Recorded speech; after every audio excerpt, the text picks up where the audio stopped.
Halo semuanya, semoga dalam keadaan sehat dan tetap semangat. Topik kita hari ini adalah jaringan saraf sebagai lanjutan dari materi sebelumnya, jaringan epitel, jaringan otot, dan jaringan ikat. Baik, sebelum kita lanjutkan, jangan lupa subscribe, komen, dan like-nya ya. Terima kasih. Jaringan saraf adalah jaringan yang tersebar luas di dalam tubuh. Paling banyak ditemukan di saraf pusat, yaitu sebanyak 98%.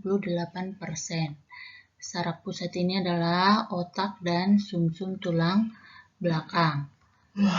Jaringan saraf adalah jaringan yang berfungsi menghantarkan impuls atau rangsangan.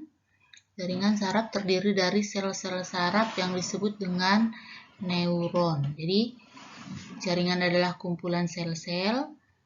Jaringan saraf, sel-selnya adalah sel saraf neuron.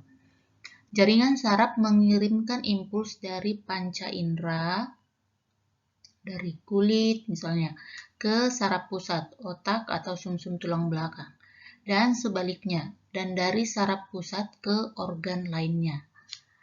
Jadi ada dua arah, pertama dari panca indera ke otak atau sumsum tulang belakang, dan responnya dari otak atau sumsum tulang belakang ke organ lainnya. Sel saraf disebut neuron mempunyai 3 komponen utama. Yang pertama adalah dendrit. Ini adalah dendrit. Penjuluran badan sel keluar dengan ujung yang bercabang-cabang. Fungsi dendrit adalah untuk menerima rangsangan dan dihantarkannya ke badan sel. Jadi, misalnya ini lingkungan, dendrit lah yang berperan menangkap rangsangan dan diantarkan ke badan sel. Kemudian yang kedua adalah badan sel. Ini adalah badan sel, bagian neuron yang mengandung nukleus dan sitoplasma. Ini nukleus. Jadi bagian dari neuron sel saraf yang memiliki inti sel atau nukleus ada di badan selnya.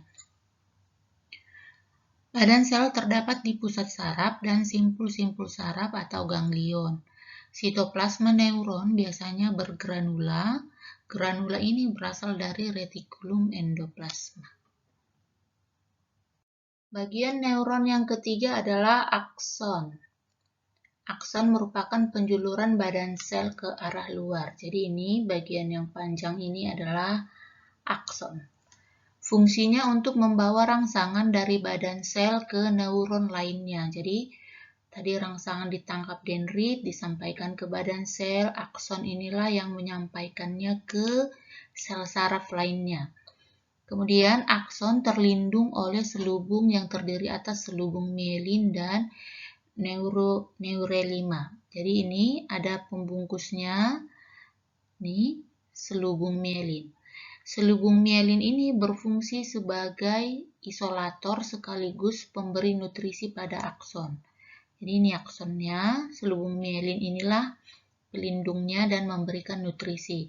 Kemudian ada selubung neurelema, atau ini adalah bagian dari membrannya si sel squamous ini tadi.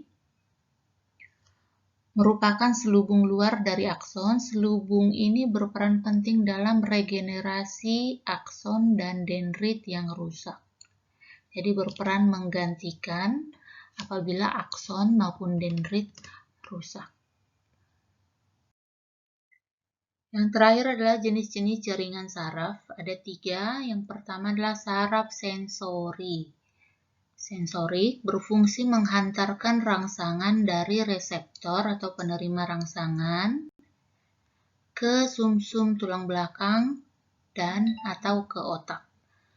Yang kedua adalah saraf motorik berfungsi menghantarkan impuls atau respon motorik dari susunan saraf pusat, otak maupun sumsum tulang belakang ke efektor.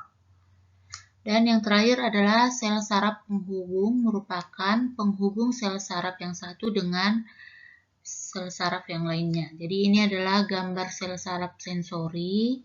Jadi kalau kita perhatikan arah rangsangannya ini misalnya kulit, panca indera, misalnya kena duri, kena tusukan, maka saraf sensori akan menghantarkan rangsangan tadi ke saraf pusat, sumsum tulang belakang misalnya.